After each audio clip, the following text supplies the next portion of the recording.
Pemirsa, jelang Hari Raya Idul Adha 2025, penjualan kambing untuk kurban di Kota Denpasar mengalami penurunan. Penurunan penjualan ini sudah terjadi sejak tahun-tahun sebelumnya. Penjualan kambing dilakukan di sejumlah tempat seperti kawasan Kampung Jawa di seputaran Jalan Kartini, Wangaya, Denpasar. Seorang pedagang kambing Rizky Setiawan mengaku penjualannya tahun ini turun signifikan. Bahkan penjualan langsung di pinggir jalan juga sepi peminat. Rizky menuturkan penurunan penjualan tersebut dikarenakan adanya kebijakan efisiensi dari pemerintah dan lesunya perekonomian saat ini.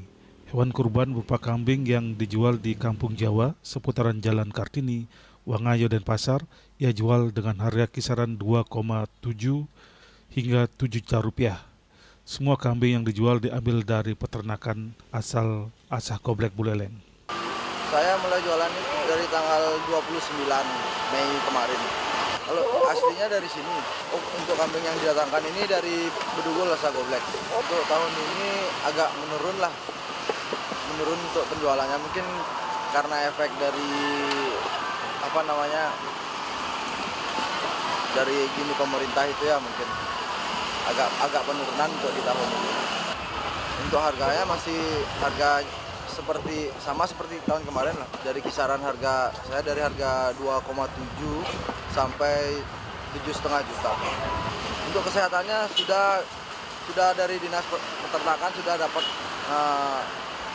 ngecek ke sini juga. Hal serupa juga disampaikan oleh Saiful, penjual kambing lainnya yang juga merasakan penurunan penjualan yang signifikan. Saiful mengatakan biasanya H-2 pembeli sudah ramai, tapi sekarang masih sepi.